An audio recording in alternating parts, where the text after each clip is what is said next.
Hello, fellow explorer. I'm glad you found your way here. Welcome to Midnight Explorations, a quiet place for gentle journeys and deep rest.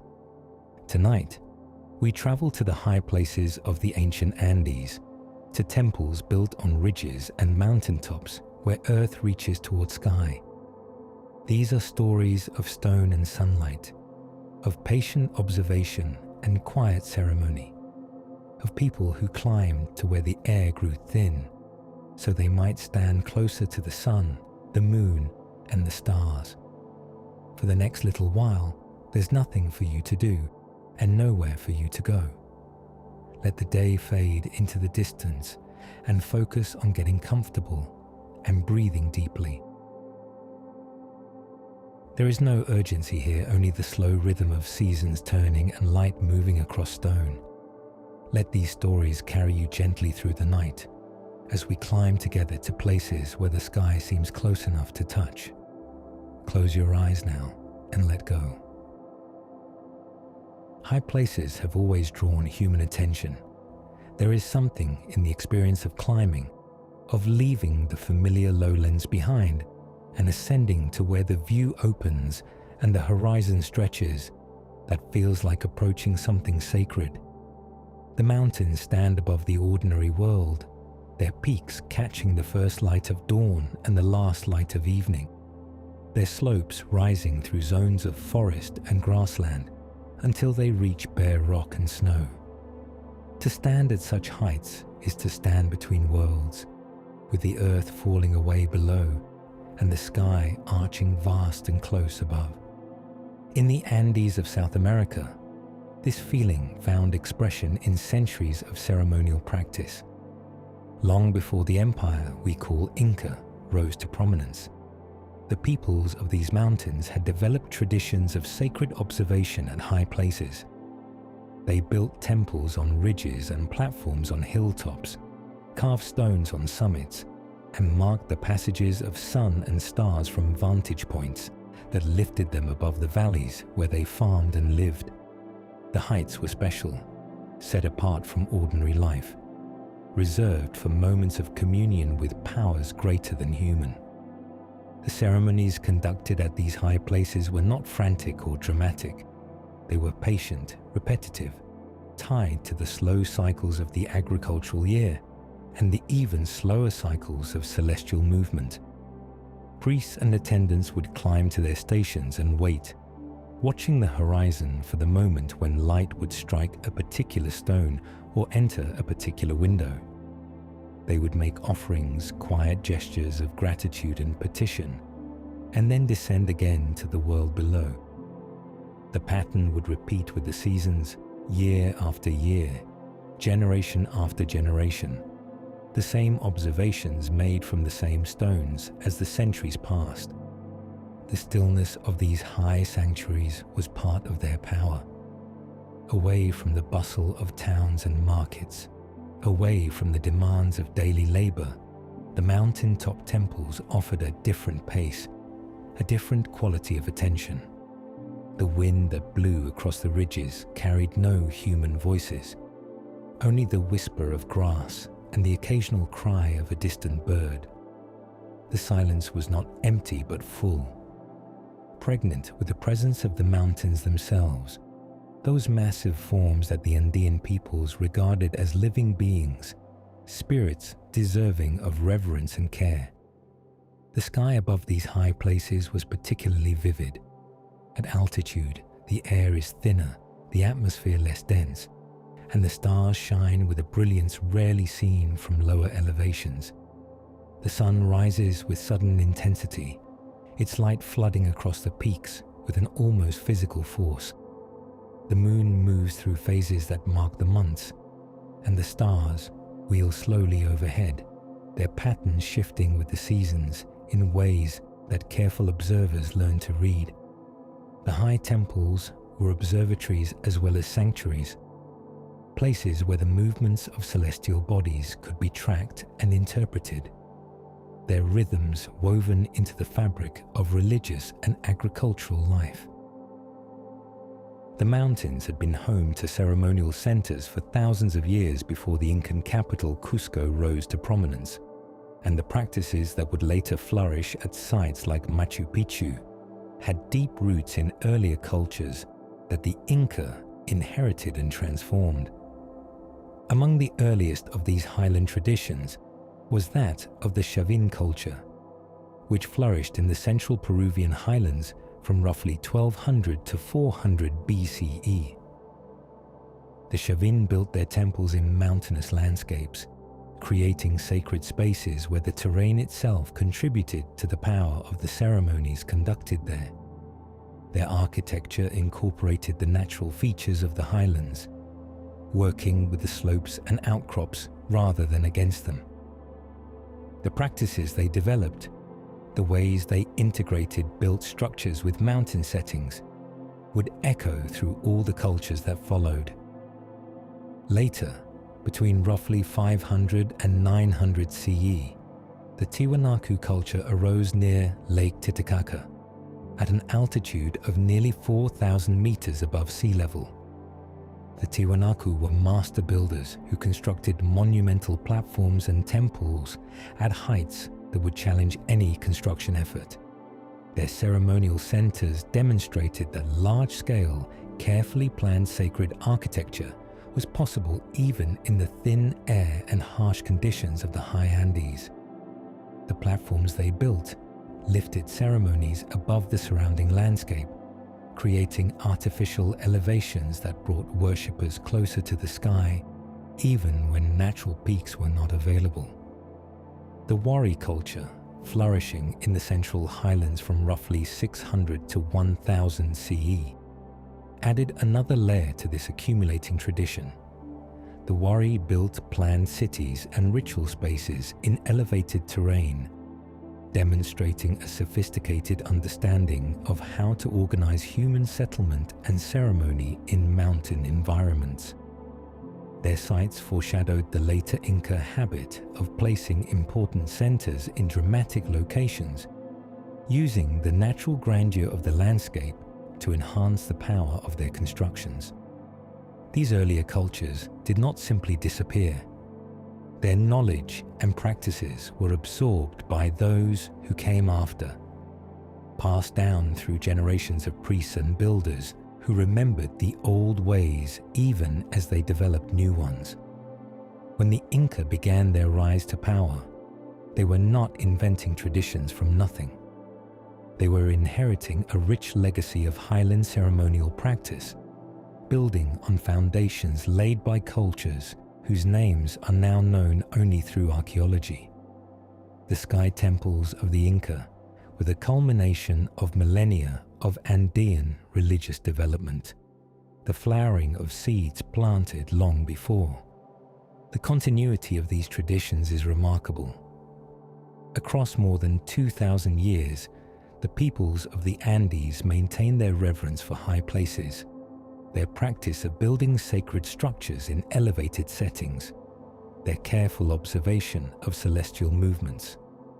The specific forms changed, the names of gods shifted, the political powers that sponsored the ceremonies rose and fell, but the underlying pattern persisted. The climb to the heights, the patient watching, the offerings made where earth and sky drew close together. The experience of altitude shapes everything in the Andes. At sea level, the air is thick and rich, each breath drawing in the oxygen the body needs without effort. But as elevation increases, the air grows thinner, each breath less nourishing, the body working harder to extract what it requires. At 2,000 meters, most people notice the difference. At 4,000 meters, the effects become pronounced. The high places of the Andes are places of bodily challenge, as well as spiritual significance. Locations where the simple act of breathing becomes a reminder of human limitation. The peoples who made their homes in these highlands adapted over generations to the thin air. Their bodies developed larger lungs, more efficient blood, an ability to thrive where lowlanders struggle. This physical adaptation went hand in hand with cultural adaptation, the development of practices and technologies suited to high-altitude life, the cultivation of potatoes and quinoa, crops that grow well at elevation, the domestication of llamas and alpacas, animals that carry loads and provide wool in terrain too high for other livestock, the building techniques that worked with the available materials, stone and thatch and adobe, to create structures that could withstand the extremes of mountain weather. The relationship between highland peoples and their environment was one of constant negotiation. The mountains provided resources, but also posed challenges. They offered beauty, but also danger. To live successfully at altitude required respect for the power of the terrain, an understanding of its rhythms and moods, a willingness to accommodate rather than to dominate. This attitude of respect extended naturally to religious practice, where the mountains themselves became objects of veneration, spirits to be honored and propitiated rather than obstacles to be overcome. The building practices of the Tiwanaku culture represented a remarkable achievement of highland engineering. Working at altitudes that would exhaust lowland workers, the Tiwanaku masons quarried massive stones and transported them to their ceremonial centers, where they were fitted together with a precision that rivals the later work of the Inca. The Akapana Pyramid, a massive stepped platform at the heart of the Tiwanaku capital, rose 7 terraces above the surrounding plain, creating an artificial mountain where no natural height was available. The Tiwanaku understood the symbolic power of elevation, even in a landscape already high above sea level. By building platforms and pyramids, they could create gradations of sacredness, with the highest levels reserved for the most important ceremonies and the most restricted access. The effort required to construct these artificial heights, the labor of quarrying and transporting and fitting the stones, was itself a form of offering, a demonstration of devotion made physical in the structures that resulted. The agricultural techniques developed at Tiwanaku were equally sophisticated. The raised field systems that surrounded the ceremonial center allowed cultivation in what would otherwise be marginal land, channeling water and creating microclimates that extended the growing season and increased yields. This productive capacity supported the population that built and maintained the temples, creating the surplus that allowed some people to devote themselves to religious and administrative duties while others worked the fields. The temples and the fields were parts of a single system, sacred architecture supported by sacred agriculture. The Wari culture that preceded the Inca left traces across the central highlands of Peru that would influence all who came after. Their cities were planned and organized, their architecture substantial and enduring. Their religious practices focused on sacred spaces that combine natural and built elements. Sites like Pikalacta and Wari itself demonstrated what highland cultures could achieve, the scale of construction that was possible when labor and resources were properly organized. The Inca inherited not only these physical sites, but also the knowledge of how to create them. The administrative techniques that allowed the Wari to coordinate labor across their territory provided models for later empires. The systems of record-keeping that tracked goods and obligations, the hierarchies of authority that transmitted orders from center to periphery, the logistics of supplying workers far from their homes.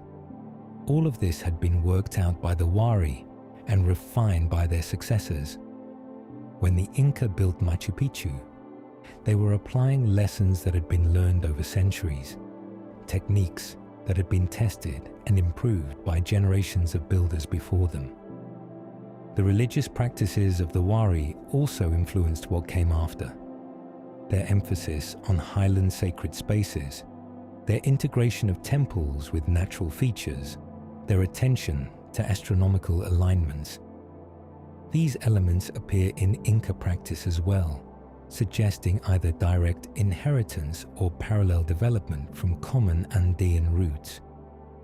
The sky temples of the Inca were not isolated innovations, but expressions of a highland religious tradition that extended back for centuries, a tradition that found its most elaborate expression in sites like Machu Picchu, but that had been developing long before the first Inca ruler was born. The knowledge that the Inca inherited from their predecessors was not merely technical, but also spiritual. The ways of approaching mountains, of reading the sky, of conducting ceremonies at high places. All of this had been developed over centuries and passed down through generations of priests and practitioners. When the Inca built their own sky temples, they were working within a tradition that already had deep roots, drawing on practices that their ancestors had learned from cultures whose very names were becoming legendary. This sense of continuity was important to the Inca themselves. They told stories of earlier peoples, of giants and heroes who had shaped the landscape and established the patterns of proper worship.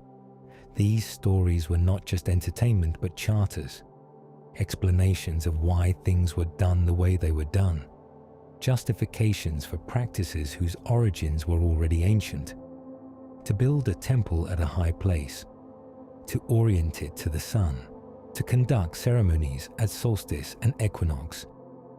These were not Inca innovations, but inheritances, ways of being in the world that the Inca received and refined and passed on. The role of tradition in Inca religious practice cannot be overstated.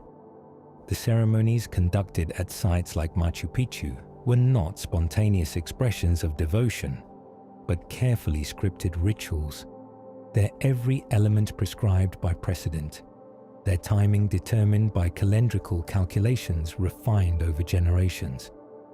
The priests who performed these ceremonies were guardians of knowledge as much as servants of the gods.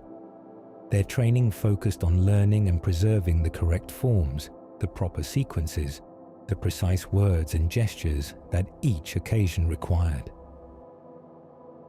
The people we call Inca emerged gradually in the Cusco region of the Andes, beginning their rise sometime around 1200 CE. They were not conquerors who arrived from elsewhere, but highlanders whose roots lay in the same mountain valleys where their empire would eventually center. Their early history is obscured by later myth-making, by origin stories that placed their ancestors in caves and islands, but the archaeological evidence suggests a slow process of consolidation, valley by valley, as one group among many gradually accumulated power and prestige. The landscape itself shaped their worldview. The Andes are not gentle mountains but dramatic ones, their peaks rising sharply from narrow valleys, their slopes carved by rivers that cut deep gorges through ancient rock. Travel in such terrain means constant climbing and descending, crossing passes that take travelers from one valley system to another, each pass a threshold between worlds. The Inca came to see these passes as sacred places, points where the boundaries between realms grew thin, where offerings should be made and respect shown. The mountains themselves were regarded as living beings, spirits with personalities and powers, deserving of veneration. Each major peak had its own identity, its own relationship with the communities that lived in its shadow. The mountain spirits could send rain or withhold it, could protect travelers or harm them, could bless the crops or curse them. To live in the Andes was to live in the presence of these vast beings, to arrange one's life in accordance with their moods and demands. The temples built on ridges and summits were not simply convenient observation points, but meeting places, locations where humans could approach the mountain spirits with appropriate humility and care. At the center of Inca religion stood Inti, the sun, source of light and warmth, regulator of seasons, giver of life to crops and people alike. The Inca rulers claimed descent from Inti, their authority grounded in their relationship with the great celestial power. The temples dedicated to sun worship were the most important in the empire, their ceremonies the most elaborate, their priests the most powerful. To watch the sun rise from a high temple, to see its light strike the altar at the precise moment predicted by generations of observation, was to witness the fundamental order of the cosmos made visible.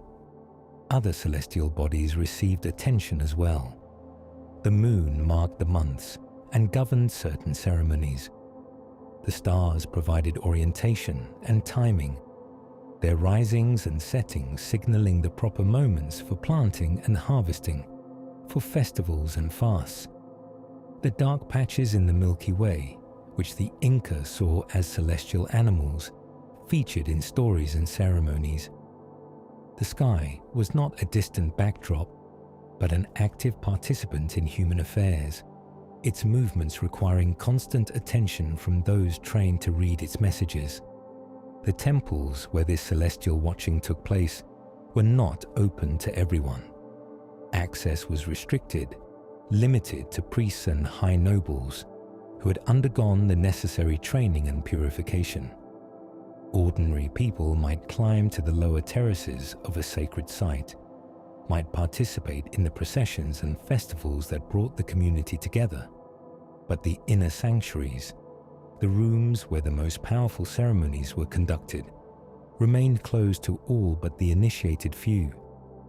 This restriction was not arbitrary but essential, part of what made the high places sacred. The boundaries that separated the temple from the ordinary world had to be maintained if the power of the place was to be preserved. In the early 15th century, the Inca began construction of what would become one of the most remarkable sacred sites in the Americas.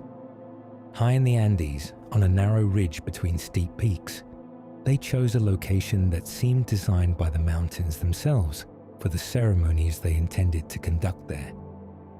The site would come to be known as Machu Picchu, the Old Peak, though what the Inca themselves called it remains uncertain. The ridge rises approximately 2,400 meters above sea level, high enough to command views of the surrounding mountains and valleys, yet not so high that the altitude makes sustained habitation impossible. The terrain is dramatic. Steep slopes fall away on all sides, while the peaks of Machu Picchu and Huayna Picchu frame the site to north and south. The Urubamba River curves around the base of the ridge far below, its roar inaudible at this height, its silver thread visible through gaps in the forest that clothes the lower slopes. The choice of this location was not accidental. The Inca were masters of reading landscape, of identifying places where the natural features of the terrain combined to create settings of particular power.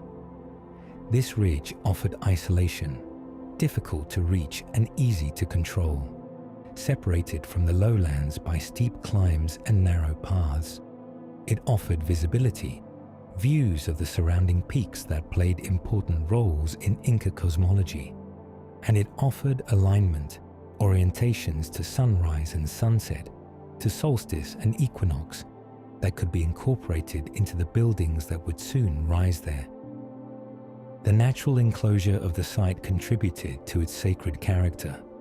Unlike a temple built on open ground, which must create its own boundaries through walls and gates, this ridgetop location was bounded by geography itself.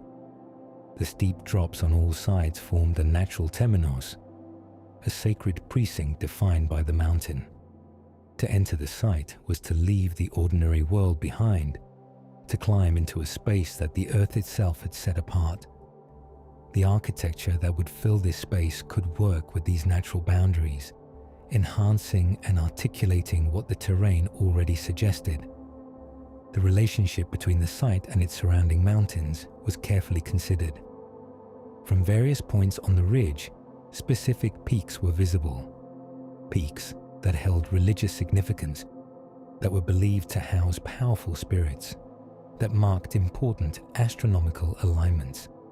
The buildings would be positioned to frame these views, to create windows and doorways that directed the eye toward particular mountains, to establish visual connections between the ceremonies conducted within and the greater landscape of sacred geography outside. The very difficulty of reaching this place was part of its power. The climb from the valley floor was strenuous, requiring hours of effort along paths that wound up steep slopes and across rushing streams. This journey was itself a form of preparation, a physical and spiritual transition from the ordinary world to the sacred heights. By the time pilgrims and priests reached the ridge, they had left behind not only the lowlands, but the concerns and distractions of daily life. They arrived ready for the stillness and attention that the high ceremonies required.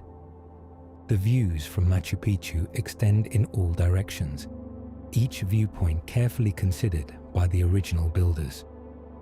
To the east, the Urubamba River curves through its canyon far below, the sound of its waters inaudible at this height, its silver thread visible through breaks in the forest.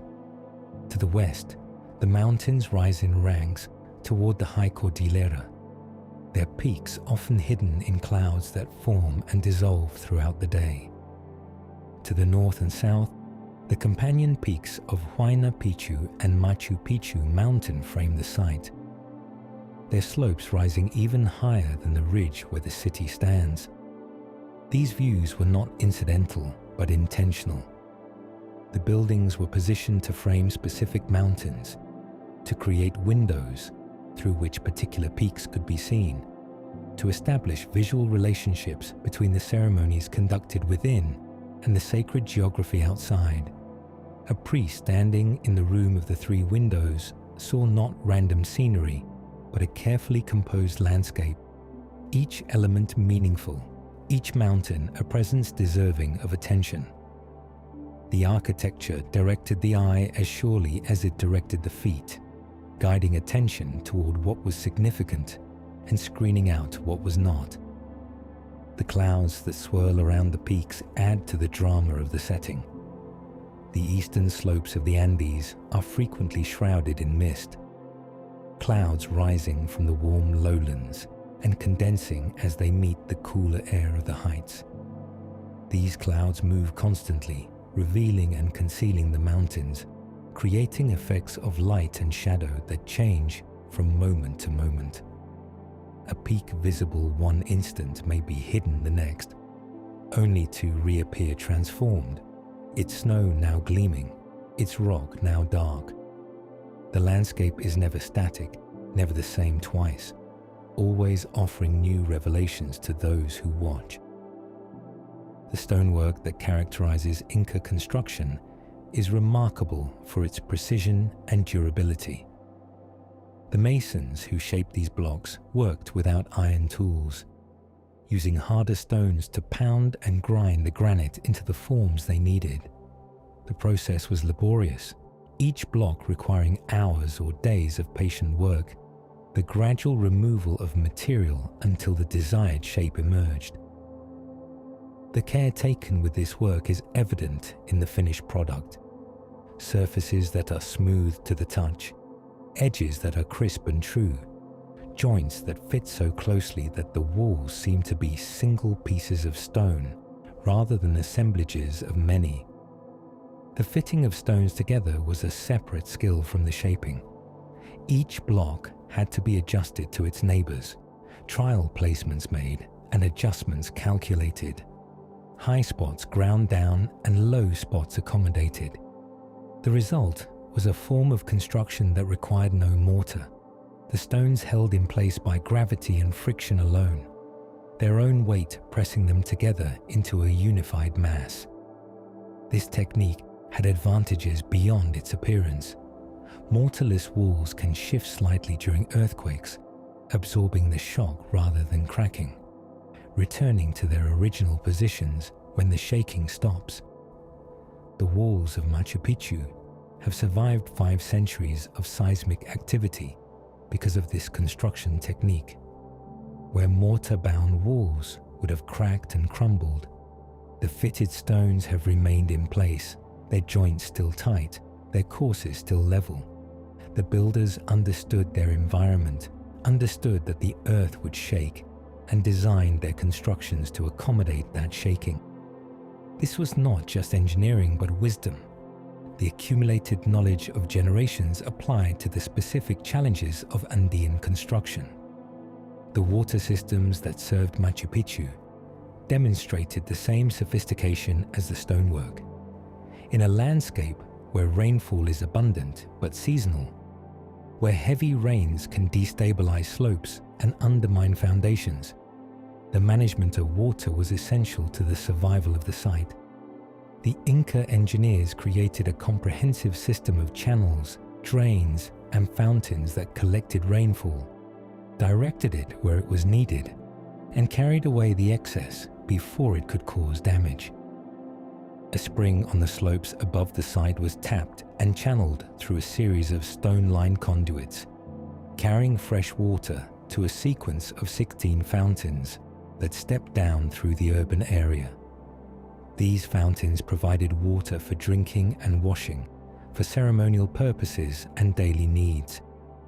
The flow was continuous, the sound of falling water a constant accompaniment to life on the ridge, a reminder of the abundance that the mountains provided to those who knew how to work with them.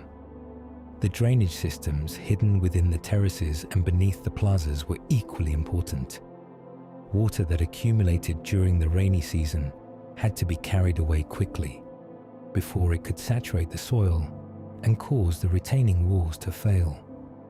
The engineers created networks of stone channels, invisible beneath the paved surfaces, that carried water from the high points to the edges of the ridge, where it could flow harmlessly down the slopes.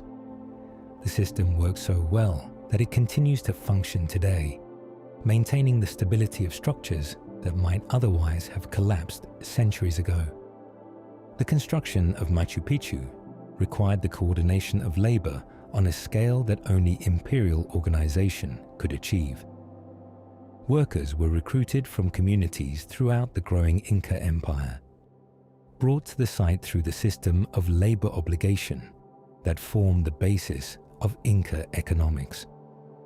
These workers were not slaves, but subjects fulfilling their duties to the state. Their labor organized into teams, their efforts directed by specialists who understood the plans and techniques required for the construction. The organization of Inca labor was based on a system called mita, a rotational obligation that required all able-bodied people to contribute work to state projects for a portion of each year. During their service, workers were fed and housed at state expense, their ordinary responsibilities taken over by their neighbors and relatives. The system allowed the Inca to mobilize enormous labor forces without creating a permanent class of workers, to undertake projects that would have been impossible for any single community, to build the roads and temples and storehouses that made the empire function. The workers who built Machu Picchu came from diverse backgrounds and spoke diverse languages. The Inca Empire incorporated many peoples, each with its own traditions and skills, and the labor forces assembled for major projects drew on this diversity. Some workers may have been specialists in particular techniques, brought because of their skills. Others were generalists, assigned to whatever tasks needed doing.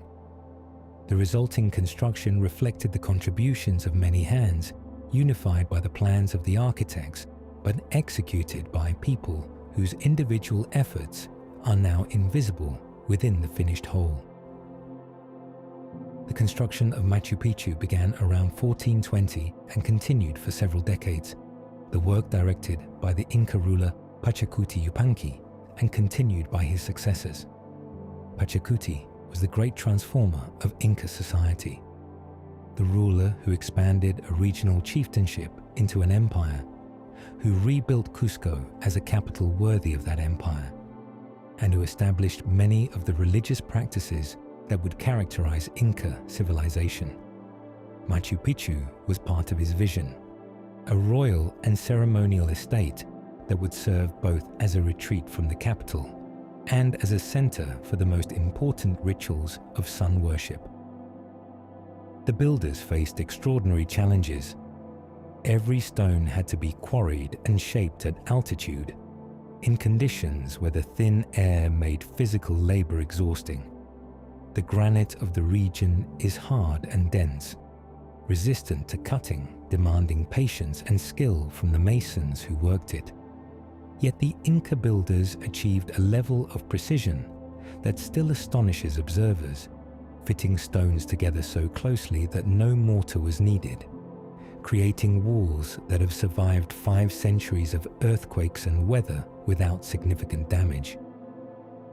The shaping of a single block could occupy a small team for many days.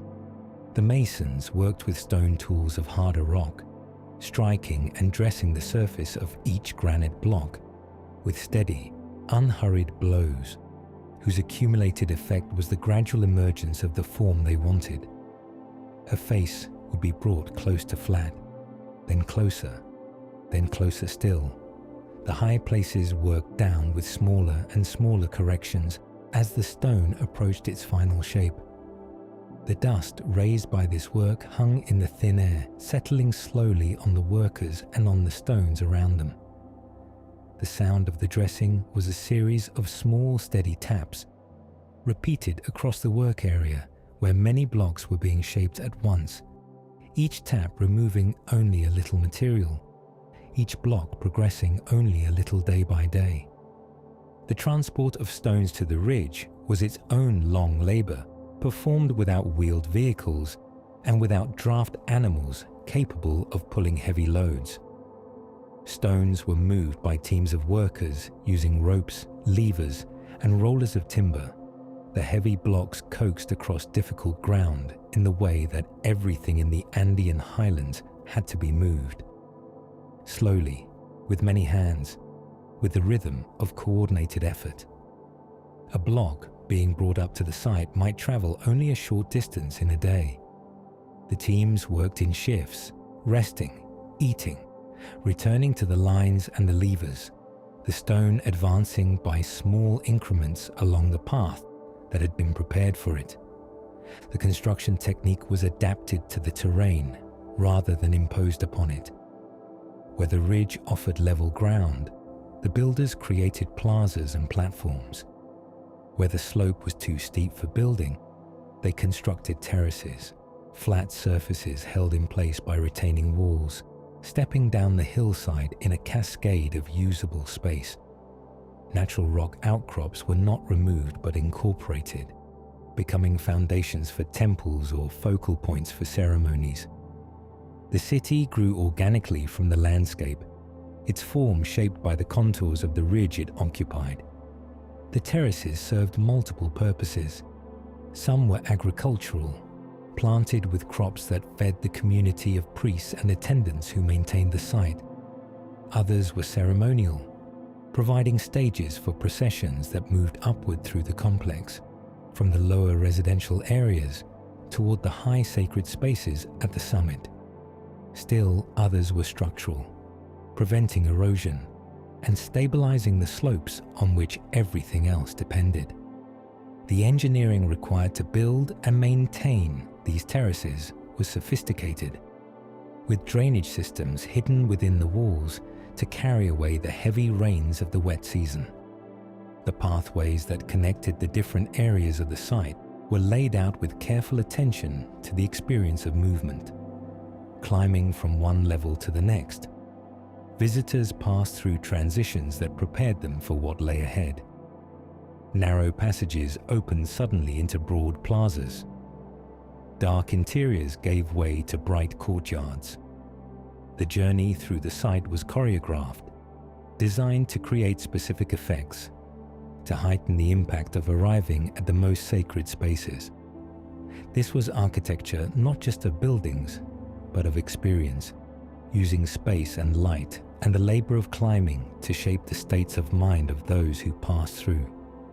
The workers who built Machu Picchu came from across the growing Inca Empire, brought to the site through the labor obligations that all subjects owed to their rulers.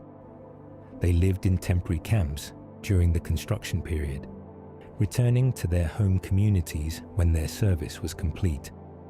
The permanence of what they built contrasts with the transience of their presence.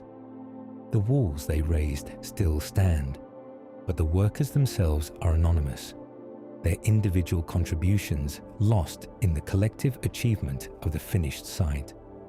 The integration of the built environment with the natural setting reflected Inca values that saw no sharp boundary between human works and the works of nature. The mountains were sacred, but so were the terraces that extended their slopes.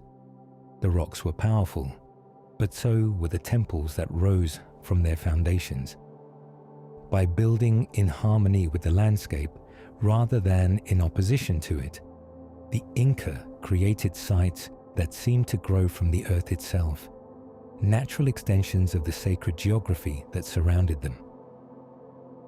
The structures at Machu Picchu were not arranged randomly, but positioned to create specific relationships with the sky and the surrounding landscape. Each building, each doorway, each window was placed with intention, oriented to capture particular views or to admit light at particular moments. The architecture was a kind of instrument designed to measure and mark the movements of celestial bodies, to frame the mountains that held religious significance, to create spaces where humans could witness and participate in the great cycles of the cosmos. The Temple of the Sun stands at one of the highest points of the site, built around and upon a natural rock outcrop that forms part of its floor and walls. The temple's distinctive curved wall, constructed of finely fitted stones, follows the contour of the underlying rock, embracing it rather than replacing it. This integration of built and natural elements was deliberate, a recognition that the power of the place resided not in human construction alone, but in the combination of human skill with the sacred substance of the mountain itself. The room of the three windows, positioned to overlook the main plaza, takes its name from the three trapezoidal openings that pierce its eastern wall. These windows frame views of the mountains to the east, the direction from which the sun rises, the direction associated with new beginnings and the return of light. Standing within the room and looking through these windows, observers see not blank sky, but specific peaks, specific features of the sacred landscape that the Inca mapped and named and incorporated into their cosmology. The Intihuatana stone rises from a platform at the highest point of the urban area, a carved pillar of granite that seems to anchor the site to the earth while reaching toward the sky. The name means hitching post of the sun, and the stone was believed to play a role in the ceremonies surrounding the solstices, those critical moments when the sun reaches its extreme positions and begins to return. The precise function of the Intihuatana remains debated, but its prominence and the care with which it was carved indicate its importance in the ritual life of the site. These structures were not meant to be viewed in isolation, but experienced in sequence, as part of processions that moved through the site on ceremonial occasions. Participants would climb from the lower terraces, passing through intermediate spaces, ascending toward the high temples where the most sacred rituals were conducted. The journey itself was meaningful, a physical enactment of the spiritual transition from ordinary life to sacred communion, from the human world of the valleys to the divine world of the heights. The light that entered these buildings was itself a participant in the ceremonies. Windows and doorways were positioned to admit sunlight at specific times, creating effects that marked the progress of the year. a beam of light striking an altar, a shadow reaching a carved mark on a wall, a sudden illumination of a previously dark interior. These moments were not accidental but designed, the result of careful observation and precise construction. The buildings were instruments for capturing and displaying the movements of the sun, making visible the cosmic order that governed all of life. The astronomical knowledge required to design and use the sky temples had accumulated over centuries of careful observation. The Inca priests who tracked the sun's movements were working within a tradition of skywatching that extended back through the Wari and Tiwanaku, through the Chavin and beyond, to observers whose names and cultures are lost to history. Each generation had added to the store of knowledge, refining the observations, improving the predictions, developing new techniques for tracking and marking the celestial cycles. The observation of sunrise was particularly important because the sun's rising point on the horizon shifts throughout the year. At the summer solstice, the sun rises at its southernmost point. At the winter solstice, at its northernmost. Between these extremes, it moves gradually back and forth, its daily rising point marking the progress of the seasons. By tracking this movement, by noting which peaks or landmarks aligned with the rising sun on particular days, the priests could predict the solstices and equinoxes, could establish the dates of festivals, could determine when crops should be planted and harvested. The horizon itself became a calendar. The peaks that surrounded Machu Picchu were not just scenery but markers, points of reference against which the sun's movement could be measured. A priest who knew the landscape could tell the date simply by noting where the sun appeared, which peak it rose behind, how far it had traveled since the last solstice. This knowledge was practical as well as sacred, essential for the agricultural timing on which survival depended, woven into every aspect of life in the high valleys. The Intihuatana stone at Machu Picchu is one of the most enigmatic features of the site. The carved pillar rises from a platform at the highest point of the urban area, its form suggesting function, but not revealing it clearly. The name given to such stones, hitching post to the sun, implies a role in solstice ceremonies, perhaps a belief that the stone could anchor the sun and prevent it from traveling too far from the earth. But the precise use of the Intihuatana remains a matter of scholarly debate. What is certain is that the stone was important. Its position at the highest point of the site, its careful carving from a single block of granite, the platform built to elevate and display it. All of this indicates that the Intihuatana was a focal point for significant ceremonies. The shadows cast by the pillar as the sun moved across the sky may have served to mark time, to indicate the approach of particular dates, to provide information that the priests used in their calendrical calculations. The stone was an instrument, even if we cannot be certain exactly how it was played. Similar carved stones exist at other Inca sites, though many were destroyed by Spanish authorities who recognized their religious significance and sought to eliminate it. The Intihuatana at Machu Picchu survived because the site itself was never known to the Spanish, its remote location protecting it from the destruction that befell more accessible shrines.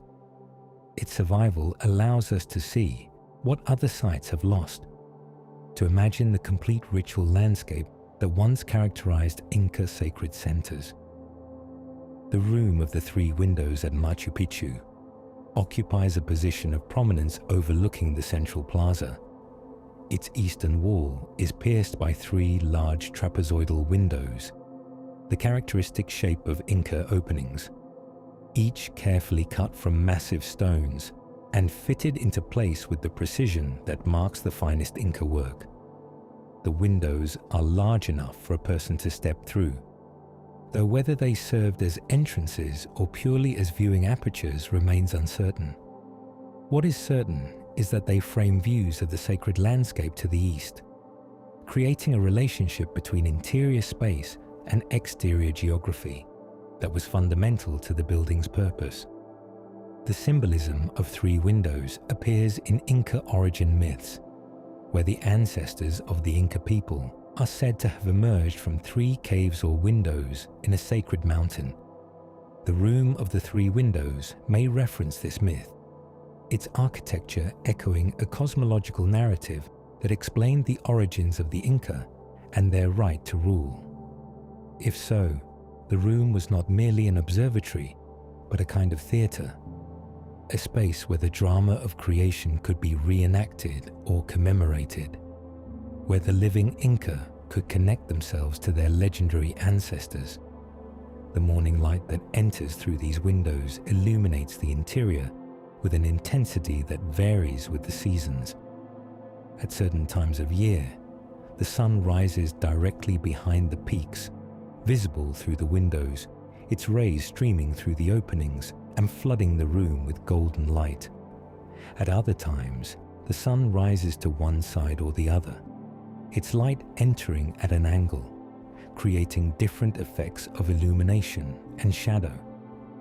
The room was designed to respond to these variations, its interior a canvas on which the sun painted different pictures as the year progressed. The Temple of the Sun at Machu Picchu deserves particular attention, for it embodied most fully the purpose for which the site was built. The temple stands on a natural rock outcrop, its curved outer wall following the shape of the underlying stone, its interior dominated by an altar carved from the living rock itself. The seamless integration of built and natural elements created a space that was both architecture and landscape, both human creation and expression of the mountain's own form. The construction of the temple probably occurred around 1450, during the reign of Pachacuti, though it may have been refined and elaborated by his successors. The stonework is among the finest at the site, the joints between blocks so precise that even today a knife blade cannot be inserted between them. This precision was not merely aesthetic, but functional. The walls needed to withstand earthquakes, the common hazard of Andean construction, and the tight fitting of stones without mortar made the structure flexible enough to survive shaking that would have destroyed less carefully built walls. Access to the temple was strictly controlled. Only priests and members of the Inca royal family were permitted to enter, to witness the ceremonies conducted within, to see the light of the rising sun enter through the carefully positioned windows. This restriction was essential to the temple's power. The ceremonies conducted within were too sacred, too charged with cosmic significance to be witnessed by ordinary eyes. The exclusion of most people from the temple's interior only increased its mystery and its hold on the Inca imagination. The temple was dedicated to Inti, the sun, the most important deity in the Inca pantheon, but it also honored Viracocha, the creator god, the power that had made the sun and the world it illuminated. The ceremonies conducted here addressed both powers, acknowledging the daily presence of the sun, while also recognizing the deeper creative force that stood behind all visible phenomena. The priests who served in the temple were intermediaries between human needs and these cosmic powers, their observations and offerings maintaining the delicate balance on which prosperity and order depended. The windows of the temple were positioned to receive the rays of the rising sun at key moments in the year. During the solstices, those pivotal days when the sun reaches its extreme positions and begins to return, the light would enter the temple at specific angles, striking the altar or illuminating particular features of the interior. These moments were not random, but predicted, the result of generations of careful observation and the precise positioning of architectural elements. The temple was an observatory as well as a sanctuary, a place where the movements of the heavens could be tracked and interpreted. The altar at the center of the temple was carved from the bedrock itself, a projection of the living mountain rising into the sacred space.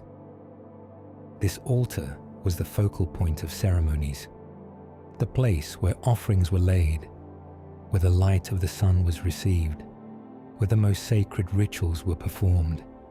The connection to the underlying rock was meaningful. The altar was not simply placed upon the mountain, but was part of it, an extension of the sacred substance that gave the site its power. The shadows that moved across the temple's interior were as significant as the light. Throughout the day and throughout the year, the patterns of light and shadow shifted, creating a constantly changing display that the priests learned to read. The position of a shadow at a particular moment could indicate the approach of a festival, the proper time for planting, the need for particular offerings. The temple was a calendar as well as a sanctuary, its architecture encoding the information needed to maintain the ritual year. The quiet of the temple was profound, set apart from the busier areas of the site, elevated above even the other sacred structures. It occupied a space of stillness and concentration. The priests who served there spent long hours in observation and meditation, watching for the signs that would tell them what the gods required, maintaining the constant attention that kept the world in balance. Theirs was not a dramatic spirituality of ecstatic visions, but a patient one of careful watching, of noting small changes, of responding appropriately to what the sky revealed. The ceremonies conducted at Machu Picchu followed rhythms set by the sun and the agricultural year. The ritual calendar was not a human invention imposed upon nature, but a reading of natural cycles, an attempt to align human activities with the patterns already inscribed in the movements of celestial bodies and the growth of crops. The priests who maintained this calendar were observers as much as celebrants, their primary task to watch and to recognize the moments that required human response. Dawn was a time of particular importance.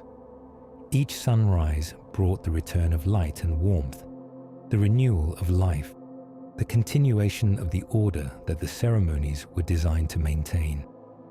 Priests would gather before first light, positioning themselves where they could watch the eastern horizon, waiting for the moment when the sun would appear above the mountains. As the light spread across the peaks, they would offer prayers and make offerings, greeting the sun as a living being deserving of respect and gratitude. The waiting itself was a practice. Long before the first light, the priests would already be at their stations, the air around them at its coldest, the stones beneath their feet still holding the chill of the night that was ending. They settled into positions they had used many times before, looking out toward eastern ridges whose shapes they knew by long acquaintance, and they did not hurry, and they did not speak.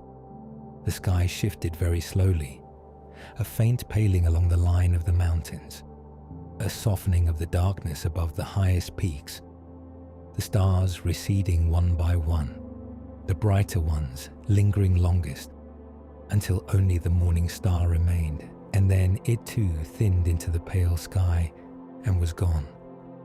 The waiting filled the time between full dark and full light with a quality that was its own, neither night nor day, the slow interval in which the priest learned what the new morning intended to be.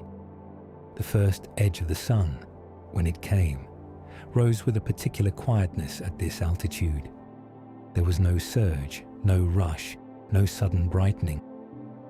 The light arrived gradually, gathering along the rim of an eastern peak, finding the gaps between mountains, spilling forward in soft increments that the watchers had learned to recognize and read. The thin air carried the colors of dawn differently than the dense air of the valleys. The pinks were paler, the golds were more delicate.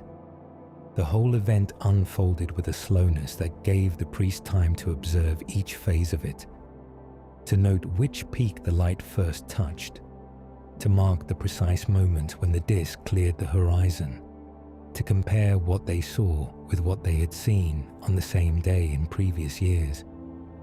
This watching had been done for many generations before any priest now living was born. Each morning's observation was the latest in a sequence whose beginning lay too far back to recall, and each was added quietly to a tradition that no single person held in its entirety. The priests at any given dawn carried only the small portion of accumulated knowledge that they personally had received from their teachers. But behind their watching stood the watching of all those who had stood at the same place in earlier centuries. The same eastern ridges, the same gradual paling of the sky, the same careful noting of where the sun first appeared. The continuity of the practice gave it weight. A single morning's observation in isolation would have been almost nothing.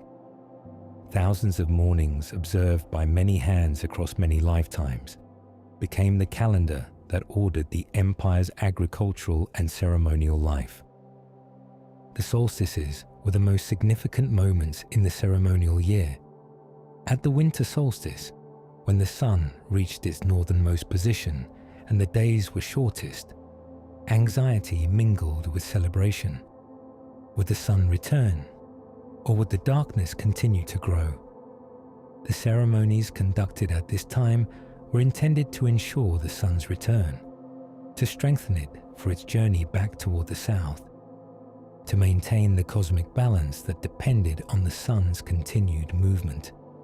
When the days began to lengthen again, the anxiety gave way to relief and thanksgiving. The summer solstice, when the sun reached its southernmost position and the days were longest, occasioned different ceremonies. This was a time of abundance, of growth, of the full expression of the sun's power.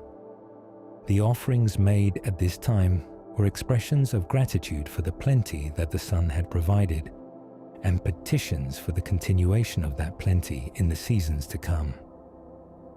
The balance of the year pivoted on these two moments, the extremes between which the sun moved in its eternal cycle. The offerings placed on altars and in sacred spaces were various: food and drink, acknowledging the sustenance that the gods provided and sharing that sustenance in return. Fine textiles, products of skilled labor offered as gifts worthy of divine recipients. Precious objects of gold and silver, metals associated with the sun and moon. Coca leaves, the sacred plant whose properties facilitated communication with the spirit world. Each offering was appropriate to its occasion, part of a language of gift and reciprocity that governed the relationship between humans and powers greater than human. Processions formed an important part of major ceremonies. Participants would assemble at lower levels of the site and climb slowly upward, moving through the terraces and plazas toward the high temples where the most sacred rituals would be performed. The climb was itself a form of offering, an expenditure of effort that demonstrated devotion, a physical journey that mirrored the spiritual journey from ordinary consciousness toward communion with the divine. The pace was deliberate, allowing time for prayer and preparation, for the gradual shifting of attention from worldly concerns to sacred matters. The ceremonial year of the Inca was divided into 12 months, each marked by its own festivals and obligations. The months were named for the activities that defined them. The month of great ripening, the month of earthly purification, the month of the sun festival. Each month brought its own ceremonies, its own offerings, its own movements of priests and people through the sacred landscapes of the empire. The calendar was not simply a way of keeping track of time, but a script for human activity, prescribing what should be done and when. The great festivals drew participants from across the empire. For events like Inti Raymi, the festival of the sun at the June solstice, nobles and officials would travel to Cusco from the far corners of Inca territory, bringing tribute and participating in ceremonies that reaffirmed their loyalty to the Inca ruler and the gods he served.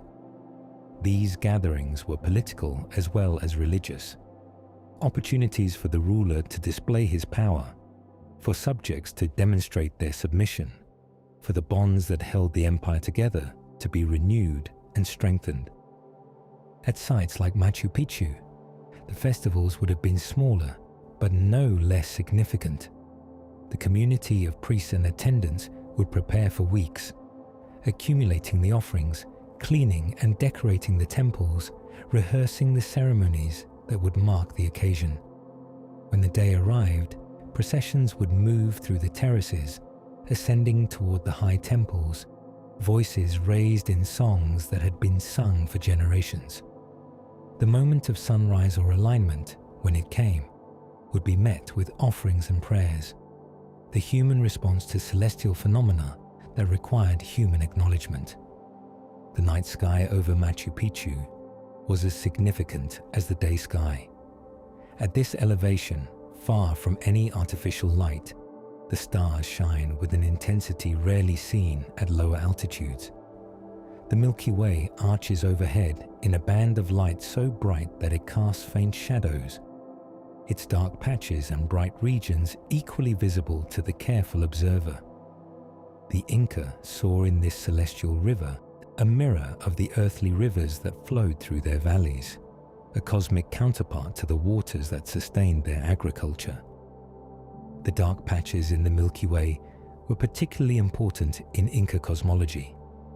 Where Western astronomy sees the Milky Way as a band of light, the Inca focused on the dark regions within it, seeing in them the shapes of animals: a llama and her calf, a toad, a serpent, a partridge.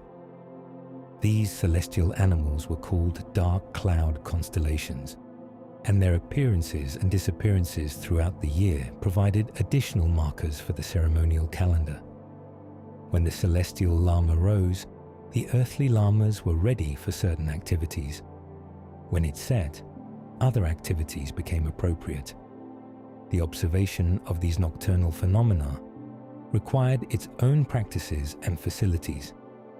While the sun temples focused on solstice and equinox, on the movements of the sun against the horizon, the night observations tracked different rhythms: the wheeling of the stars, the phases of the moon, the rare events like eclipses that required special attention. The priests who conducted these observations worked through the night, watching as the sky turned, noting the moments when particular stars rose or set, maintaining the comprehensive awareness of celestial movement that their responsibilities required. The textiles offered at Inca shrines represented some of the most valued products of Andean culture. The weaving traditions of the highlands were ancient and sophisticated, producing fabrics of remarkable fineness and complexity. The finest cloths, reserved for royal use and sacred offerings, were woven from the wool of vicuñas, wild relatives of the llama, whose fleece is softer and finer than any other natural fiber. These cloths took months to produce, their creation itself a form of devotion, their value reflecting the time and skill invested in them. The offerings left at temples and shrines were not casual gifts, but carefully chosen items that represented the best that human skill could produce. Food offerings included maize and potatoes, the staples of Andean diet, as well as chicha, a fermented beverage made from maize that played an important role in ceremonies throughout the Inca world. The food was not simply left to rot, but symbolically shared with the deities, a meal offered to powers that were understood as recipients deserving of hospitality and respect. The reciprocity that governed human relationships in the Andes extended to relationships with the divine. just as a lord was expected to provide for his followers and they for him, so the gods were expected to provide for humanity and humanity for the gods. The offerings were not bribes, but obligations, the human side of a relationship that brought benefits to both parties. When the offerings ceased, after the Spanish conquest, the relationship was broken. The compact between humans and powers that had sustained Andean life for centuries dissolved. The gold that once adorned the temples of Machu Picchu is long gone, melted down by Spanish conquerors, or hidden by priests who saw the conquest coming. But the presence of gold in Inca sacred spaces was not merely decorative. It was symbolic of the sun itself, whose rays were thought to be made of the precious metal. To cover a temple wall with gold was to bring the substance of the sun into the sacred space, to make the building a vessel for solar power, to blur the boundary between the temple and the celestial body it was designed to honor. The Coricancha in Cusco, the greatest of all Inca sun temples, was said to have walls entirely covered in gold sheets, its garden filled with golden replicas of maize plants and llamas, its interior blazing with reflected light when the sun struck it. Machu Picchu's Temple of the Sun would have been more modest, but even there the presence of gold would have transformed the space, catching and reflecting the light that entered through the aligned windows, multiplying the effect of the sunrise that the temple was designed to frame. The loss of this gold represents more than material plunder.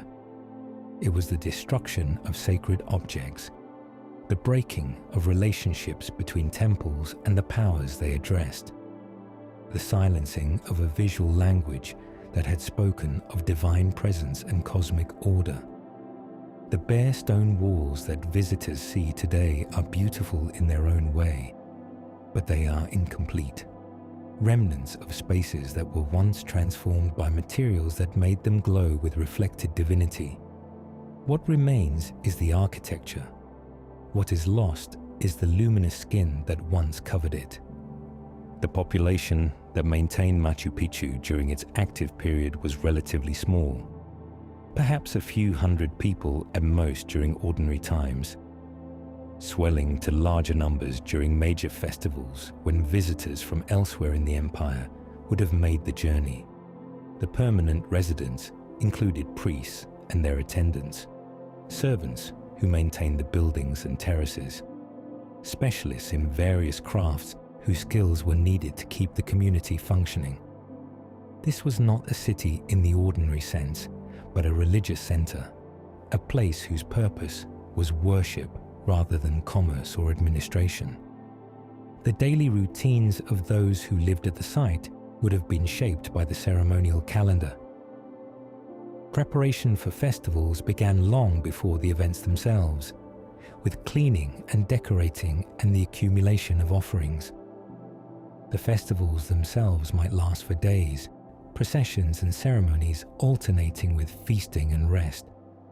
In the intervals between festivals, the routine of observation continued, priests watching the sky and recording what they saw, maintaining the knowledge that made the ceremonies possible. The isolation of the site meant that everything needed for daily life had to be brought up from the valleys below or produced on site. The agricultural terraces provided some of the food, but other goods had to be carried up the steep paths. Cloth and tools, ceremonial objects and luxury items, the 1,000 things that a functioning community requires.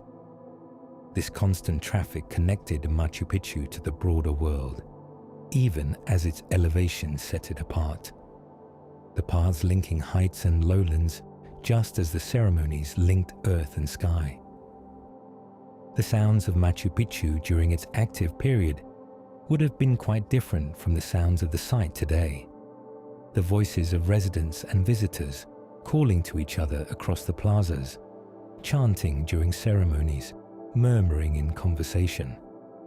The sounds of work, stone striking stone as repairs were made, The scrape of agricultural implements on the terraces, the splash of water in the fountains, the sounds of animals, llamas being led along the paths, dogs barking, birds calling from the surrounding forest.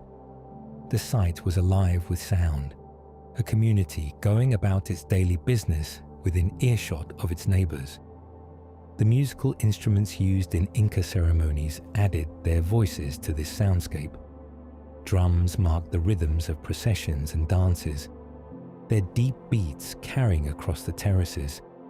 Flutes and panpipes provided melodies, their tones ranging from low and mournful to high and bright. Shell trumpets announced important moments, their blasts cutting through other sounds to demand attention. During festivals, the combination of voices, instruments, and movement created an experience that engaged all the senses, that transformed the space from mere architecture into living ritual. The silence that descended after abandonment was profound precisely because it replaced such richness. Where voices had called, now only wind. Where drums had beaten, now only the rustle of leaves. Where fountains had splashed, now only the drip of rain from forest canopy. The site became a place of absence, its former life audible only in imagination, its sounds preserved only in the memories of those who had known them, memories that faded as the last generations who remembered died and left no record. The weather at Machu Picchu follows patterns that the Inca knew intimately and that modern visitors experience with less preparation. The dry season, roughly from May to October, brings clear skies and cool temperatures, the ideal conditions for observing sunrise and tracking the movements of stars. The wet season, from November to April, brings daily rain, often heavy, along with clouds that may hide the mountains for days at a time. The transition between seasons is gradual, the rains building and subsiding over weeks rather than arriving and departing abruptly.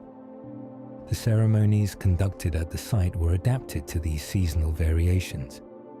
The great solar observations, the solstice ceremonies that required clear views of the horizon, were scheduled during the dry season, when clouds were least likely to interfere. The wet season brought its own ceremonies related to the agricultural cycle, to the planting that took advantage of the rains, to the growth of crops that depended on the moisture the clouds provided. Each season had its appropriate activities, its particular relationship with the powers that governed weather and growth. The cold of the high-altitude nights, especially during the dry season, shaped the experience of those who lived and worked at the site.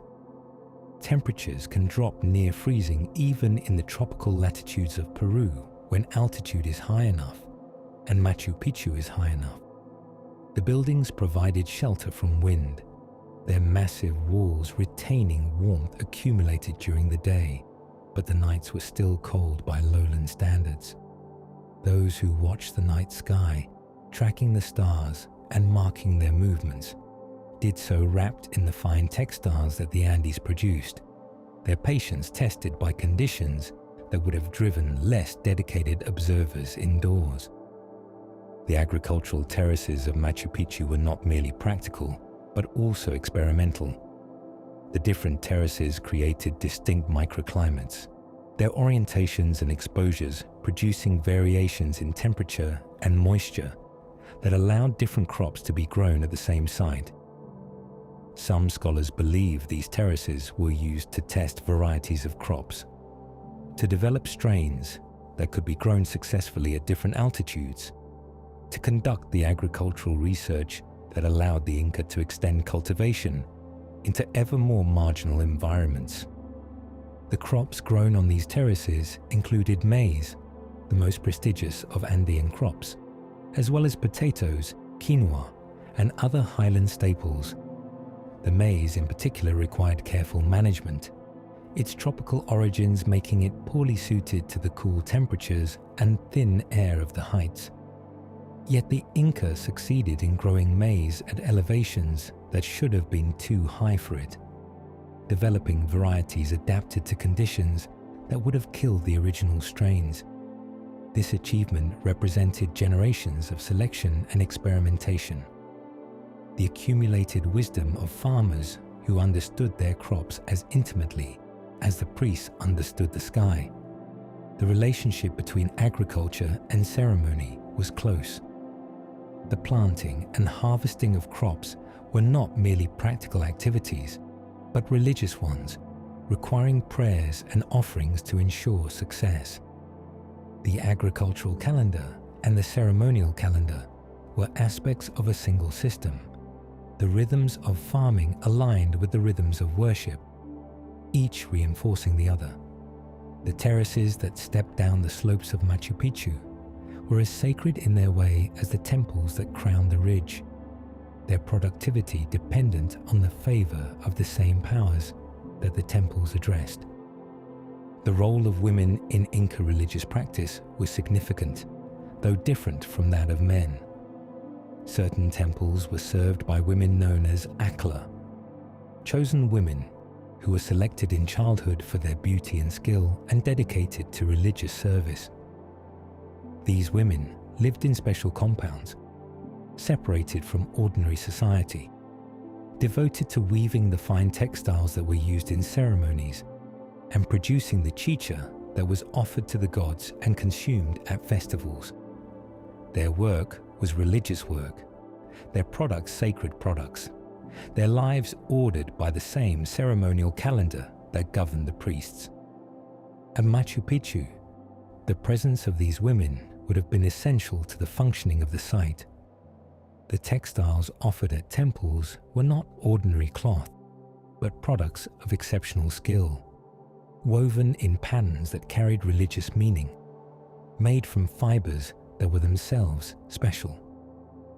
The production of these textiles required years of training and months of labor, the work of hands dedicated to the gods rather than to ordinary domestic tasks.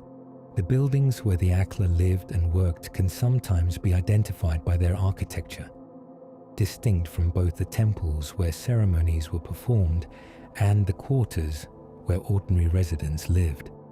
The chicha that flowed at Inca festivals was not ordinary beer, but a sacred beverage, its production part of the ceremonial process, its consumption a communion with divine powers.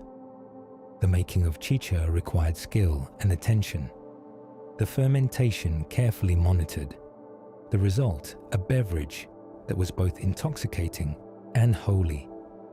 The women who produced this drink were as essential to the ceremonies as the priests who presided over them, their labor transforming ordinary maize into something worthy of being shared with the gods. The mountain spirits that the Inca honored were known as apus, powerful beings that dwelt in the peaks and influenced the weather and the fertility of the land. Each apu had its own character, its own preferences, its own relationship with the human communities that lived in its shadow. Some were benevolent, sending rain when it was needed, protecting travelers, blessing the crops. Others were more dangerous, requiring careful propitiation, capable of sending storms or landslides when offended. All were worthy of respect, their power too great to be ignored. The ceremonies conducted at high places were in part addresses to these mountain spirits. By climbing to the heights, the priests approached the apus more closely, entered their domain, demonstrated their willingness to make the effort that respect required. The offerings left at mountain shrines were gifts to the apus, as well as to the sun and other celestial beings, acknowledgements of the power that resided in the peaks themselves. The mountains were not just locations but participants, recipients of worship as much as settings for it. The relationship between humans and apus was understood as ongoing and mutual. The apus provided the water that came down from the snowfields, the stable slopes on which terraces could be built, the passes through which travel was possible. In return, humans provided attention and offerings, the recognition that the Apus deserved. When this reciprocal relationship was maintained, both parties prospered. When it was neglected, disasters might follow. The ceremonies at high places were maintenance of a relationship as much as worship in the modern sense. The Capacocha ceremonies represented the most solemn form of mountain worship in the Inca world. On particularly important occasions, chosen individuals were taken to high mountaintops and offered to the Apus, their bodies left on the summits as permanent gifts to the mountain spirits. These offerings were not random victims, but carefully selected individuals, often children of noble families, whose selection was considered an honor rather than a punishment. The ceremonies surrounding their journeys were elaborate, involving processions from Cusco to the designated peaks, feasting and ritual at every stage. The frozen bodies of some of these offerings have been found by archaeologists and mountaineers, preserved by the cold and dry conditions of the high peaks. Their remarkable state of preservation allows us to see the care with which they were prepared for their final journey. The fine textiles they wore, the offerings that accompanied them, the evidence of the feast that preceded their deaths. These discoveries are both fascinating and disturbing, windows into a religious practice that seems alien to modern sensibilities, yet was clearly meaningful to those who practiced it.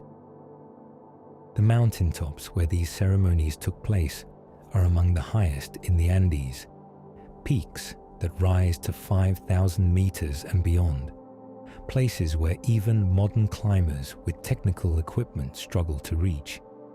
The Inca reached them without such equipment, carrying their chosen ones up routes that would challenge experienced mountaineers, motivated by devotion that overcame the limitations of technology. The effort required was itself part of the offering, the difficulty of the climb adding to the value of the gift. Machu Picchu was not unique, but rather the most elaborate expression of a pattern repeated across the Inca Empire. Throughout the Andes, on hilltops and mountain summits, the Inca built or adapted shrines that served similar purposes, places where the sky could be watched and the mountain spirits honored. These sites varied in size and elaboration, from simple platforms with a few carved stones to substantial complexes with multiple buildings and terraces, but all shared the essential characteristic of elevation, of being set apart from the ordinary world of the valleys, of reaching toward the sky. Some of these high shrines were places of regular use, visited by local priests on schedules determined by the ceremonial calendar. Others were reserved for special occasions, approached only on particular days when the alignment of sun and stars, or the needs of the empire, required ceremonies at particular locations. Still, others were places of pilgrimage, destinations for journeys that might take worshippers far from their home communities to sites of special power and sanctity. The mountaintop shrines were often small, just large enough to accommodate the handful of priests and nobles who would perform the necessary rituals. A platform of fitted stones, a carved rock that served as altar or observation point, a low wall that defined the sacred precinct. These were the common elements, the basic vocabulary of Andean high worship. The simplicity of the structures contrasted with the grandeur of their settings, the human constructions dwarfed by the mountains on whose slopes they perched. The journey to these remote shrines was itself a significant undertaking. Paths wound up steep slopes, across high passes, through terrain that became increasingly harsh as altitude increased. The climbers would feel the air thin around them, their breathing growing labored, their steps slower. The physical difficulty of the ascent was part of the experience, a trial that prepared the worshippers for the sacred encounter that awaited them at the summit. By the time they reached the shrine, they had proven their devotion through the effort of the climb. The isolation of these sites was deliberate. The mountain spirits valued quiet and solitude. Too much human presence, too much noise and activity would disturb them and diminish the power of the place. The shrines were visited, ceremonies conducted, offerings made, and then the worshippers departed, leaving the mountain to its silence. The intervals between visits might be weeks or months, seasons of emptiness during which the shrine stood attended only by the wind and the circling birds. The offerings left at these mountain shrines were sometimes recovered by later peoples, providing evidence of the ceremonies that took place there. Gold and silver figurines, carefully crafted textiles, pottery vessels, coca leaves. These objects testify to the seriousness with which the Inca approached their mountain worship, the value they placed on maintaining good relations with the spirits of the heights. Some of the offerings were buried, hidden from ordinary sight, gifts meant for the mountain itself rather than for human eyes. The world that sustained these ceremonies came to an abrupt end in the 1530s, when Spanish conquistadors arrived in the Andes and toppled the Inca Empire in a series of swift military campaigns. The conquest was rapid, the old order collapsing faster than anyone could have anticipated. The system of government and religion that had organized Andean life for centuries, suddenly disrupted by forces that the priests and rulers could neither predict nor control.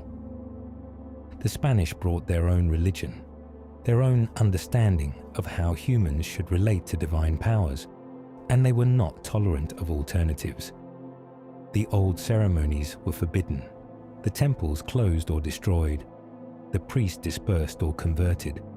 The ritual calendar that had governed Andean life, with its careful attention to solstices and plantings, its processions and offerings, fell into disuse as the new authorities imposed different rhythms and different obligations.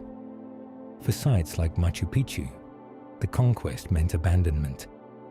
Without the empire that had built and maintained it, without the priests who had conducted its ceremonies, without the rulers who had sponsored its festivals, the site had no reason to continue. The population dwindled, then disappeared entirely, leaving the temples and terraces to the silence they had always valued, but now possessed completely. The sun continued to rise through the windows of the Temple of the Sun, but no one watched. The solstices came and went, unmarked by human ceremony. The abandonment was gradual rather than sudden. For some years after the conquest, reduced populations may have continued to visit the site, maintaining what traditions they could in the face of the new order. But as the old priests died and the old knowledge was lost, as the paths grew overgrown and the effort of maintaining the site exceeded the capacity of the remaining community, activity dwindled.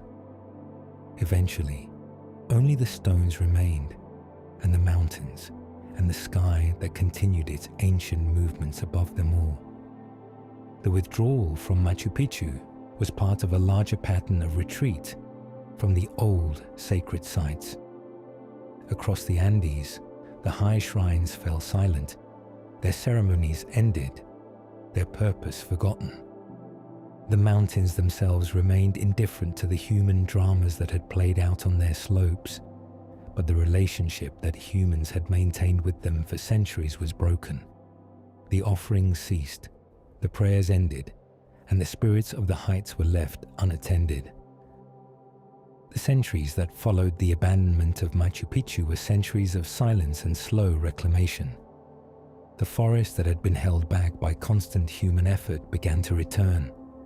Trees and vines creeping up the terraces, roots probing between the stones, vegetation gradually softening the sharp edges of the built environment. The paths that had brought worshippers to the site grew faint, then invisible, as the jungle closed over them. The stones themselves endured. The careful construction that had fitted them so precisely together also made them resistant to the forces of decay. Walls that might have collapsed in other climates or with other construction techniques remained standing, their joints still tight, their courses still level. The terraces held their shape, their retaining walls continuing to perform the function for which they had been designed even as the agriculture they had supported ceased. The architecture outlasted the culture that had created it. The forest that grew over the site was not hostile, but indifferent. It did not seek to destroy the buildings, but simply to continue its own processes of growth and reproduction. Processes temporarily interrupted by human activity that had now ended.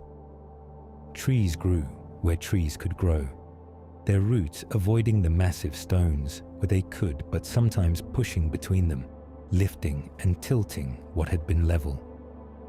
Vines climbed the walls, their leaves shading the interiors that had once been bright with sunlight. The site became a ruin, but a living ruin, a place where human construction and natural process mingled and intertwined. Local people in the region knew the site was there. Farmers in the valleys below had stories about the old city on the ridge, had sometimes climbed to see its remains, had perhaps grazed animals on its terraces or used its stones for their own constructions. The site was not lost in any absolute sense, but forgotten by the wider world, known only to those who lived in its immediate vicinity and who had their own reasons for not drawing attention to it. The colonial authorities, who might have been interested in its treasures or threatened by its associations with the old religion, seem never to have learned of its existence. The sky continued its movements above the silent site. The sun rose through the window of the Temple of the Sun at the solstice, whether or not anyone watched.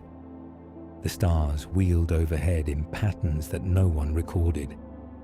The seasons turned, the rains came and went, the vegetation grew and died and grew again. The natural cycles that the ceremonies had been designed to track and honor continued without human participation, indifferent to the presence or absence of human observers. The waiting lasted for centuries. From the mid-16th century, when the last inhabitants likely departed, until the early 20th century, when outside attention returned, the site remained in its green silence. 400 years more or less, during which generations were born and died in the valleys below, during which empires rose and fell in the wider world, during which the very memory of the Inca achievement faded and was transformed into legend. The stones waited, patient as the mountains that surrounded them, for whatever came next. The paths that connected the Inca Empire were themselves remarkable achievements of engineering. The road system extended for thousands of kilometers, crossing terrain that would seem impossible to any road builder. Gorges spanned by suspension bridges, mountainsides traversed by roads carved into living rock, swamps crossed by causeways, deserts crossed by marked tracks. This network allowed the rapid movement of armies and administrators, the transport of tribute and supplies, the communication of orders and information across the vast distances of the empire. The path to Machu Picchu was part of this larger system, a branch that left the main road and climbed into the mountains toward the sacred site. Travelers on this path would have passed through multiple ecological zones as they climbed, from the warm valleys where coca was grown, through temperate forests rich with orchids and birds, to the high grasslands that surrounded the ridge where the city stood. The journey was a transition not just in space but in climate and vegetation, a physical passage through the layers of the Andean world. The maintenance of these paths required constant effort. Erosion and landslides could block routes. Bridges needed regular repair. Vegetation encroached from the sides, if not cut back, Labor crews were assigned to sections of road, their service part of the tribute that all subjects owed to the Inca state. When this labor was no longer organized, after the Spanish conquest disrupted the old systems, the paths began to deteriorate, some sections becoming impassable within a generation.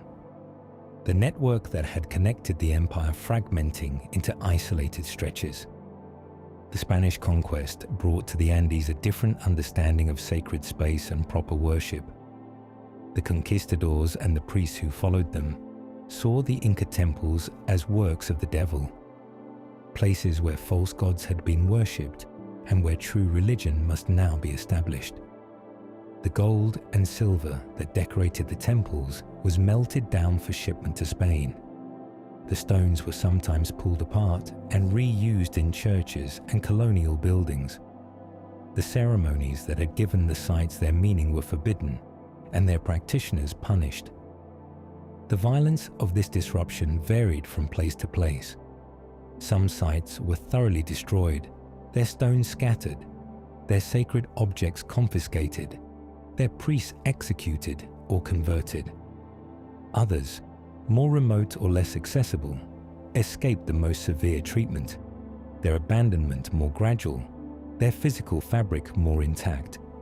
Machu Picchu fell into the latter category, its location so difficult to reach that the Spanish authorities seem never to have known of its existence, its abandonment the result of neglect rather than destruction. The loss of the ceremonial calendar was perhaps more significant than the physical destruction.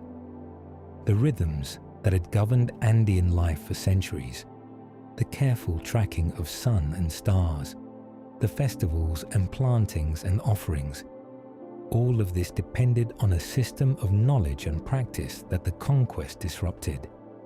Even where the temples survived, the knowledge needed to use them was being lost.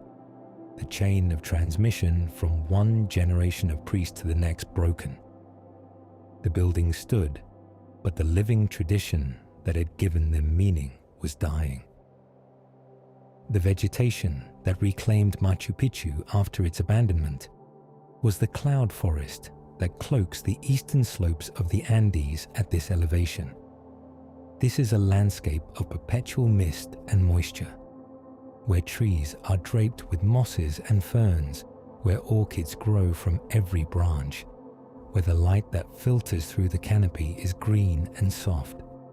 The cloud forest is one of the most biodiverse environments on Earth, home to species found nowhere else, a world of hidden wonders and constant growth. The trees that grew among the ruins were not large. The shallow soil and rocky terrain prevented the development of the towering forests found at lower elevations. But they were persistent, their roots finding holes in cracks between stones, their branches spreading to shade the plazas that had once been open to the sun. Vines climbed the walls, their tendrils probing the joints between blocks, their leaves creating curtains of green over doorways and windows. The site became a garden, its architecture barely visible beneath the vegetation that covered it. This process of reclamation was not destruction, but transformation. The stones remained in place, protected in some ways by the vegetation that covered them, the roots holding the soil and preventing the erosion that might otherwise have undermined the foundations. The site entered a new phase of its existence, no longer a temple, but not yet a ruin, a hybrid of natural and cultural landscape that would endure until human attention returned. The knowledge that local people retained about Machu Picchu during the centuries of its obscurity remains difficult to assess. Farmers in the Urubamba Valley certainly knew that ruins existed on the ridge above them.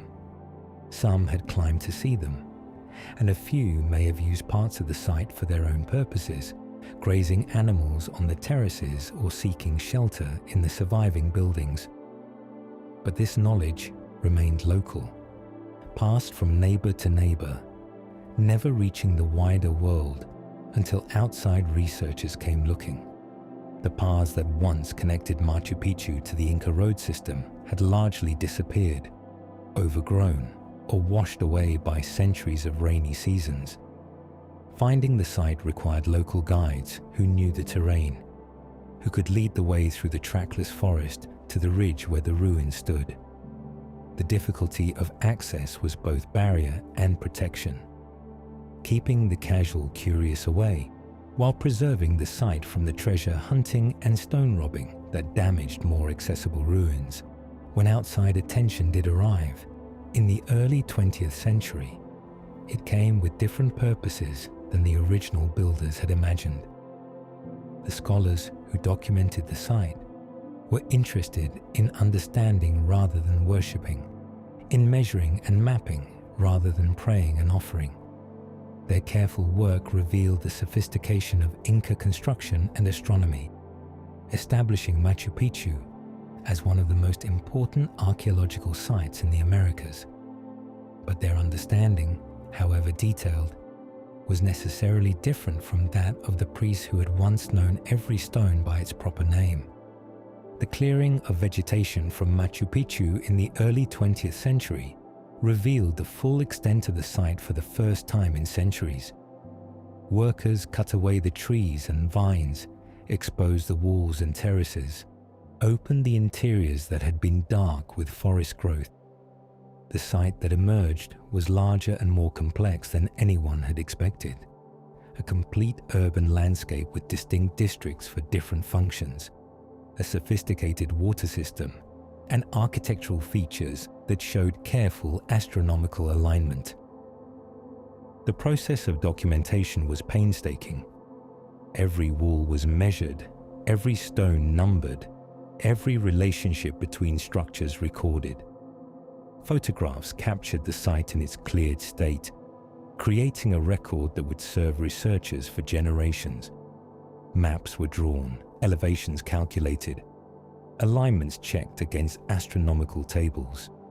The work took years and involved specialists from multiple disciplines, each contributing to a growing understanding of what the Inca had built and why.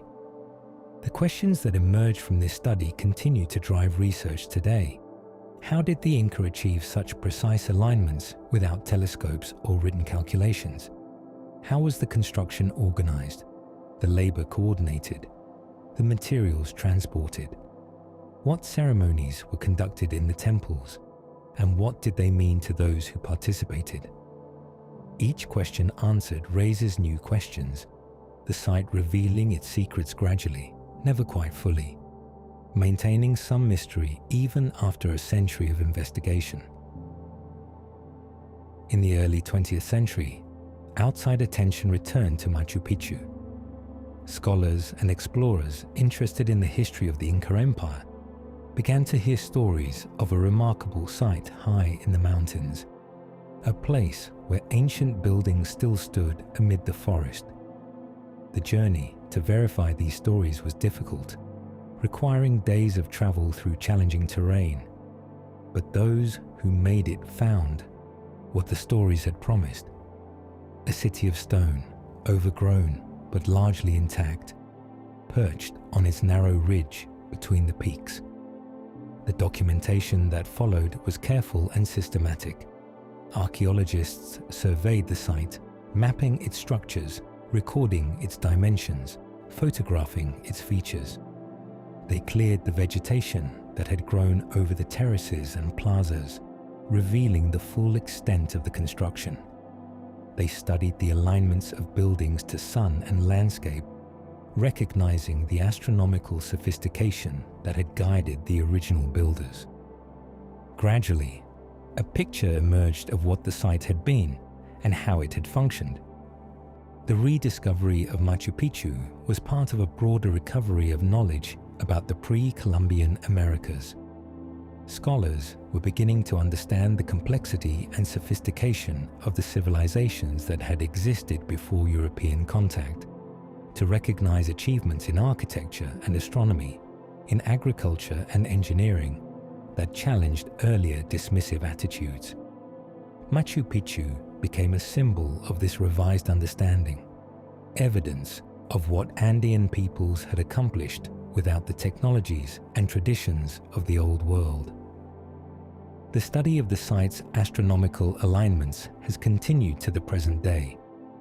Researchers have identified the precise orientations of windows and doorways, have calculated the dates on which sunlight enters particular spaces, have traced the relationships between built structures and landscape features.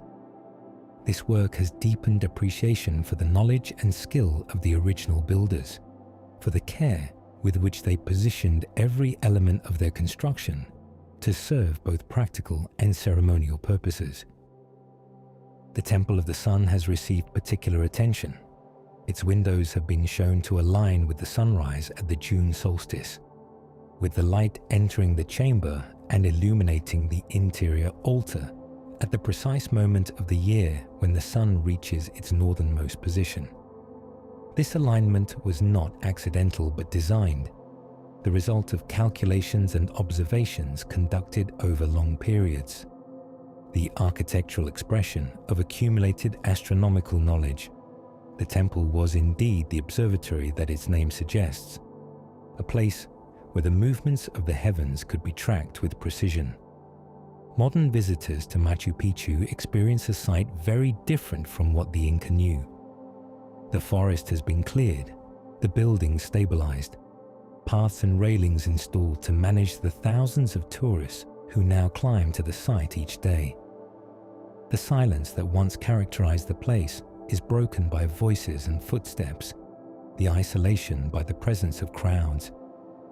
Yet something of the original power remains, in the relationship between buildings and landscape, in the views that frame the sacred peaks, in the light that still enters the temples at the moments for which they were designed. The same sun that the Inca priests watched continues to cross the sky above Machu Picchu. It rises each morning from behind the eastern mountains, its light spreading across the peaks, just as it did 5 centuries ago. It climbs through the day, casting shadows that shorten and then lengthen, shadows that move across the stones in patterns unchanged since the buildings were new. It sets behind the western ridges, leaving the site in the twilight that the Inca called the time between worlds, before the stars emerge and the night begins. The solstices still occur at the same moments they always have, the sun reaching its extreme positions and then returning, year after year without variation. The window of the Temple of the Sun still frames the rising sun on those crucial days, the light still falling on stones that were placed precisely to receive it. The alignment remains true, the architectural intention fulfilled century after century. Even though no priests watch and no ceremonies mark the moment, the building continues to perform its function, a function now observable only by those who understand what they are seeing. The mountains that surround the site have not changed. They have lost no height, shifted no position, altered no aspect of their relationship with the sky. The peaks that the Inca regarded as sacred still rise above the valleys, still catch the first light of dawn and the last light of evening, still stand as landmarks in the geography of the heavens. Whatever spirits the Inca believed dwelt in those mountains, whatever powers they sought to honor and propitiate, the mountains themselves remain patient and enduring, watching over the ruins of the temples built to address them. The terraces that the Inca carved into the slopes have largely survived, their retaining walls still holding back the earth, their surfaces still level or nearly so. They no longer support the crops that once grew there, but the engineering that created them remains sound, a testament to the skill of builders who understood how to work with the mountain rather than against it. The drainage systems still function, channeling water away from structures that would otherwise have been undermined, demonstrating a sophistication that continues to impress modern engineers. The relationship between architecture and landscape that the Inca created remains visible to those who look for it, the way buildings frame specific views, the way pathways create sequences of experience, the way the built environment emerges from and returns to the natural terrain. All of this can still be read in the stones and spaces of the site. The intentions of the original builders, their understanding of what they were creating and why, can still be glimpsed in the choices they made, the alignments they established, the relationships they built between human construction and sacred geography. Human presence at the site has changed, but not ended.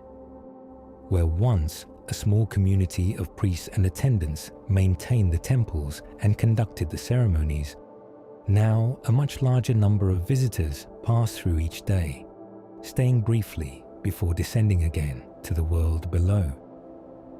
The purpose of these visits is different: curiosity and appreciation rather than worship and offering. But the basic pattern, the climb to the heights and the return to the valleys, echoes what went before. The site continues to draw people upward, to offer them something that cannot be found below, to send them home changed by the encounter. And so we come to rest, as the sun comes to rest behind the western mountains at the end of each day. The temples we have visited tonight still stand on their ridges and summits, their stones holding the positions they were placed in centuries ago. The ceremonies have ended, the priests have departed, but the architecture remains, aligned to a sky that continues its ancient movements without requiring human attention. The mountains of the Andes rise as they have always risen, their peaks touching the thin air of the heights, their slopes falling away to the valleys, where people have always made their homes. The relationship between these mountains and the sky above them needs no human ceremony to continue. The sun rises and sets, the stars wheel overhead, the seasons turn regardless of whether anyone watches or marks or celebrates. The sacred geography the Inca mapped and honored was not their creation, but their recognition, an acknowledgement of patterns that existed before them and continue after. The high places hold their quiet now. The terraces that once supported agriculture have returned to gentler vegetation, grasses and wildflowers rather than crops. The pathways that once carried processions are walked now by different feet, visitors who come to see rather than to worship. The temples that once rang with ceremony stand open to the weather and the years, their purpose transformed from active sanctuary to passive monument. Let your breathing slow. Let your body grow heavy. The heights we have climbed tonight were steep, but you do not need to climb them now. The ceremonies we witnessed were sacred, but they require nothing from you. The stones that hold their positions on the narrow ridge will continue to hold them while you rest, waiting in their patience for another dawn, another season, another turning of the wheel they were built to mark. Think, if you wish, of the light that enters the temple of the sun on a solstice morning. The priests who once waited for that light are long gone, but the light itself continues, faithful to the geometry of earth and sun, faithful to the alignment that the builders established 5 centuries ago. The window frames the same horizon it has always framed. The altar receives the same illumination. The moment passes, unmarked now by ceremony, and the light moves on, as it has always moved, as it will always move.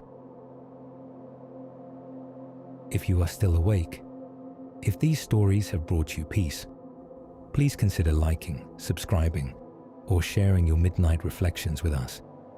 Your support helps our community grow and allows us to reach other fellow explorers wishing to find their rest. The sky temples stand quiet now, their stones silvered by moonlight or fading into the darkness that gathers in the high valleys. The wind that blows across the terraces carries no voices, only the whisper of grass and the distant sound of water falling somewhere far below. The mountains keep their watch as they have always kept it, present and patient, enduring and still. Let the stillness of the heights settle over you, the peace of places built for watching and waiting. The sun will rise again tomorrow, over Machu Picchu and over you, but you do not need to watch for it. The seasons will turn, the solstices will come and go, the great wheel of the year will continue its rotation, whether or not anyone marks its passage. The stones will hold their positions, the alignments will remain true. The sky temples sleep in their high silence, and so, gently, you can too. Good night.